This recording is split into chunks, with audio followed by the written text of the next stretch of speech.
नमस्कार मुलांनो. आज माझ्या हातामध्ये हे असे वेगळे मणी आहेत. हे मणी तुम्ही ओळखलेत? हे आहेत वैजयंतीचे मणी. हां, तर वैजयंतीचं झाड तुम्ही बघितलंय? नाही ना? चला आमच्या बागेमध्ये तुम्हाला दाखवते. तर वैजयंती हा आपला शब्द आहे आज. तर वैजयंतीचा अर्थ, पहिला अर्थ आहे काळी तुळस. हा एक अर्थ आहे आणि दुसरा अर्थ आहे एक प्रकारचं फुलझाड. तर आता आपण हे वैजयंतीचं झाड आहे ना, हे तुळशीचं नाही, हा आपण वैजयंतीचं झाड बघतोय, हे फुलझाड. तर ह्याला हे छोटे छोटे मणी आलेले आहेत.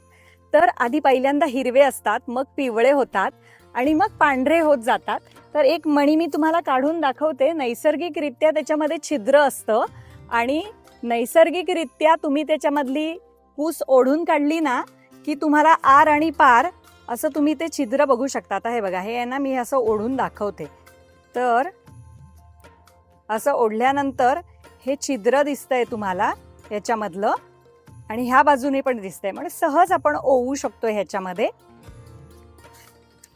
वैजयंतीचं झाड, आणि हे तुम्हाला कुठेही याचं बियाणं वगैरे पण विकत मिळतं तुम्हाला, तुम्ही घेऊ शकताय. तर खूप उपलब्ध आहेत, वेगवेगळे दुवे तुम्हाला महाजालावरती सापडतील. खूप सोपं आहे आणि आपल्या घरामध्ये छान अशा पद्धतीचं झाड असेल तर खूप छान वाटतं.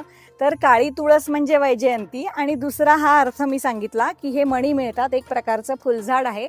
तर ह्याची माळ जी आहे ती गळ्यामध्ये एका देवाला खूप प्रिय आहे.